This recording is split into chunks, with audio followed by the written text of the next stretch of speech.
అందరికీ నమస్తే అండి. ఈరోజు నా fitness motivational topic students muscle building mistake. Muscle building ప్రాసెస్లో ఒక 3 నుంచి 4 నెలల తర్వాత ఆ మజిల్ బిల్డింగ్ ప్రాసెస్ అనేది కొంచెం తగ్గుతుంది. అటువంటి సందర్భంలో స్టూడెంట్స్ ఏం చేస్తారంటే ఎక్సెస్ వర్కౌట్ ప్లాన్ చేయడం లేదా ఎక్సెస్ రిపిటేషన్స్ చేయడం అటువంటివి చేస్తూ ఉంటారు. పర్యవసానంగా వాళ్ళకి తెలియకుండానే వాళ్ళు మజిల్ ఓవర్ ట్రైనింగ్ బారిన పడిపోతారు.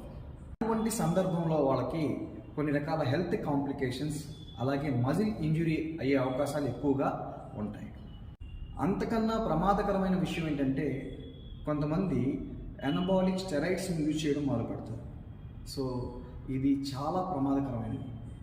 కొన్ని సందర్భాల్లో మీ ప్రాణాలకు కూడా అపాయం ఏర్పడే అవకాశాలు ఎక్కువగా ఉంటాయి. కాబట్టి అటువంటి వాటి జోలికి వెళ్లకుండా ఎప్పుడైతే మీకు మజిల్ బిల్డింగ్ ప్రాసెస్ అనేది తగ్గుతుందో అటువంటి సందర్భంలో అసలు మీ న్యూట్రిషన్ ప్లాన్ ఎలాగుంది దాన్ని ఇంక్రీజ్ చేసుకోవడం, దాంట్లో చేంజెస్ చేయడం, అదేవిధంగా మీ ఇన్స్ట్రక్టర్స్ యొక్క పర్యవేక్షణలో వారు చెప్పే గైడ్లైన్స్లో మీరు ఎక్సర్సైజెస్ చేస్తూ మీ యొక్క మజిల్ గ్రోత్ని ఇంక్రీజ్ చేసుకోవడం అనేది మీ అందరికీ కూడా ఆరోగ్యదాయకం. Okay, thank you.